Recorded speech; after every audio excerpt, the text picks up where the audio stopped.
জীবনে যত বড় বিপদ আসুক, ডিপ্রেশনে যদি পড়ে যাও, কোনো সমস্যায় পড়ে যাও, মানে আর কোনো রাস্তাঘাট দেখতেছো না, এখন দেখতেছো দেয়ালে পিঠ থেকে গেছে, চারটা কাজ করবা, ইনশাল্লাহ তুমি ডিপ্রেশন থেকে বের হয়ে আসবা।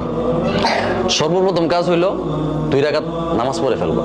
উজু করে 2 রাকাত নামাজ পড়ো। নামাজ পড়ে তুমি আল্লাহ তাআলার কাছে পরামর্শ চাইবে, আল্লাহ আমি তো এই সমস্যায় পড়ে গেছি, আমার তো হঠাৎ করে বাবা মারা গেছে, আমি তো এখন চোখে কিছু দেখতেছি না, আমি তো এই অন্যায়টা করে ফেলছি, আমি কি করব? আল্লাহ তাআলা তোমাকে পরামর্শ দিবে। এই কথাটা আমার এক আপা ওই দিন বলতেছে, আমি একটা সিদ্ধান্ত নিয়েছি, নেওয়ার পরে আমি টেনশনে পড়ে গেছি যে হায় হায় আমি এখন কি করব।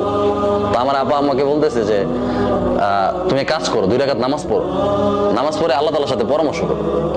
আমি চিন্তা করছি আল্লাহ তাআলার সাথে পরামর্শ করবো কিভাবে। 2 রাকাত নামাজ পড়ছি, নামাজ পড়ে আমি আল্লাহকে বলছি যে আল্লাহ আমি তো এমন একটা সিদ্ধান্ত নিছি, কি করব। তখন দেখি আমার মাথায় নানান চিন্তা আসতেছে, বুদ্ধি আসতেছে, পজিটিভ, বুঝছো? ডিপ্রেশনে পড়ে গেলে প্রথম চেষ্টা করবা 2 রাকাত নামাজ পড়া। দ্বিতীয় যে কাজটা করবা, একা থাকবা।